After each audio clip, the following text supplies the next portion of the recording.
যে পরিমাণ খাদ্যে 200 জন লোকের 20 সপ্তাহ চলে ওই পরিমাণ খাদ্যে কতজন লোকের 8 সপ্তাহ চলবে। এখানে আমার বের করতে বলছে কতজন লোকের, এখানে কি বের করতে বলছে কতজন লোকের 8 সপ্তাহ চলবে, অর্থাৎ লোকের সংখ্যা বের করতে বলছে। এজন্য আমি কি এই লাইনটাকে সাজা আমি কি লিখবো যে 20 সপ্তাহ চলে 200 জন লোকের। এরপর বের করতে বলছে কত সপ্তাহে 8 সপ্তাহ চলবে। এখন 20 সপ্তাহ থেকে আমি সরাসরি 8 সপ্তাহ বের করতে পারবো না, এজন্য আমার কি বের করতে হবে 1 সপ্তাহে চলে।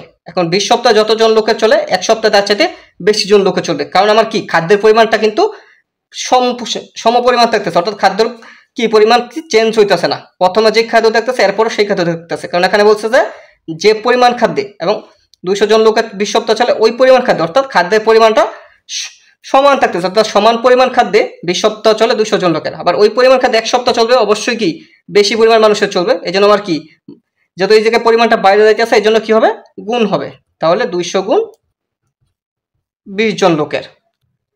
এখন 1 সপ্তাহ চলে এতজন লোকের, তাহলে 8 সপ্তাহ চলবে কতজন লোকের, 1 সপ্তাহ যতজন লোকের চলবে 8 সপ্তাহ চলবে কি তার চাইতে কম লোকের, কারণ যে খাদ্য 4000 জন লোক 1 সপ্তাহ খেতে পারে ওই পরিমাণ খাদ্য যদি আমি 8 সপ্তাহ নিতে চাই তাহলে অবশ্যই কি লোকের সংখ্যা কমাতে হবে, আর লোকের সংখ্যা কম জায়গায় যেহেতু কমে দিতে সেই জন্য কি হবে ভাগ হবে, তাহলে 200 গুণ 20 ভাগ 8। এখন আমি এটা ক্যালকুলেশন করবো, অর্থাৎ কাটাকাটি করবো। 20 এবং 8 দুটি জোড় সংখ্যা এবং দুটি 4 দ্বারা বিভাজ্য, তো 4 দ্বারা ভাগ করলে 4 দুগুণে 8 আর 4 5 20, আর 2 দ্বারা যদি 200 কে কাটি 100, তাহলে এখানে আমার রইল 100 গুণ 5 জন লোকের, তাহলে 100 কে 5 দ্বারা গুণ করলে হয় কত 500 জন লোকের, অর্থাৎ আমার 500 জন লোকের 8 সপ্তাহ চলবে সমপরিমাণ খাদ্যে। আশা করি অঙ্কটা সবাই কি বুঝতে পারছেন। কোন ছাত্রাবাসে 40 জন ছাত্রের 30 দিনে খাবার আছে, 5 দিন পর আরো 10 জন ছাত্র আসলে অবশিষ্ট খাদ্যে তাদের কতদিন চলবে। এখানে প্রথম ছাত্র ছিল 40 জন, এরপর ছাত্র আরো 10 জন আসলো, আমরা লিখতে পারি নতুন 10 জন ছাত্র সহ মোট ছাত্র সংখ্যা 40 যোগ 10 সমান 50 জন।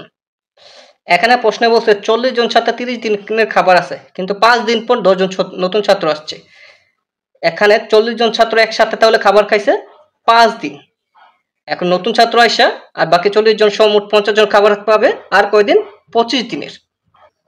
তাহলে আমরা লিখতে পারি 5 দিন পর অবশিষ্ট দিন থাকবে 30 বিয়োগ 5 সমান সমান 25 দিন।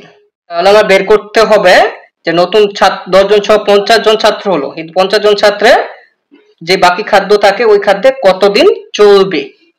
এখানে 40 জন ছাত্রের 30 দিনে খাবার আছে, কিন্তু তারা একসাথে 5 দিন খাবার পর 10 জন ছাত্র আসলো, এখন 5 দিন যাওয়ার পর রইল কয়দিন 25 দিন, তাহলে আমরা লিখতে পারি 40 জন ছাত্রের খাবার আছে 25 দিনের, কারণ নতুন যে 10 জন ছাত্র এরা 5 দিন পর যোগ দিয়েছে, আর আমার এখানে বলছে যে নতুন ছাত্র আসার পর অবশিষ্ট খাদ্যে তাদের কতদিন চলবে, অর্থাৎ নতুন ছাত্র আসার পর হলো 50 জন ছাত্র, নতুন ছাত্র নিয়ে কতদিন চলবে, এই জন্য আমার নতুন ছাত্র আসার আর পরেরটা হিসাব করতে হবে। এই জন্য আমি কি নতুন ছাত্র আসার আগে যে 5 দিন এটা আমি বাদ দিয়ে নেবো, এই জন্য আমি লিখবো কি 40 জন ছাত্রের খাবার আছে 25 দিনের, এবং এখান থেকে বের করব 50 জন ছাত্রের এই অবশিষ্ট যে খাদ্য আছে এই খাদ্যে তাদের কতদিন চলবে।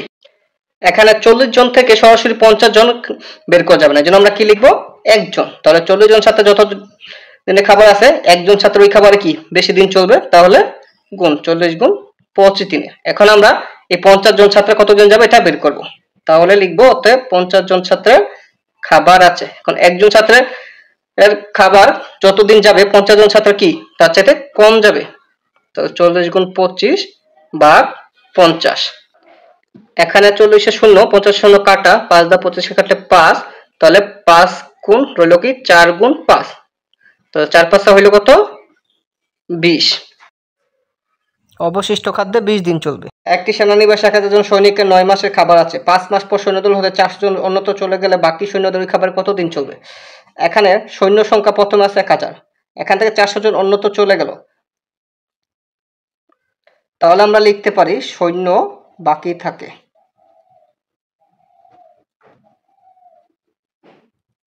তাহলে 1000 জন সৈন্য ছিল 400 জন চলে গেল, তাহলে বাকি থাকবে 1000 বিয়োগ 400 জন। এরপর এদের একসাথে 9 মাস থাকার কথা ছিল, কিন্তু তারা কি 5 মাস পর চলে গেল, তাহলে আমরা লিখতে পারি মাস বাকি থাকে।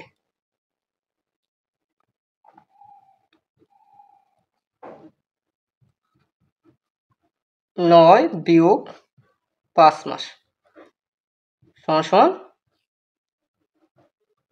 4 মাস।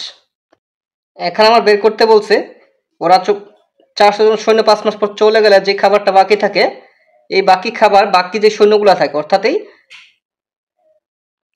600 জন সৈন্যের কতদিন চলবে এটা আমার বের করতে বলছে।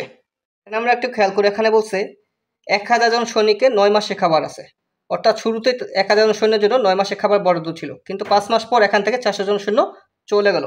যদি সৈন্যজন চলে না যেত তাহলে যে বাকি খাবার আছে অর্থাৎ 5 মাস পর যে বাকি খাবার আছে সেই খাবারে 1000 জন সৈন্যের কি 5 মাস পর আরো 4 মাস চলতো, যেহেতু তাদের 9 মাসের খাবার বরাদ্দ ছিল। এই জন্য আমি কি লিখতে পারি যে বাকি খাবার 1000 জন সৈন্যের চলবে কয় মাস?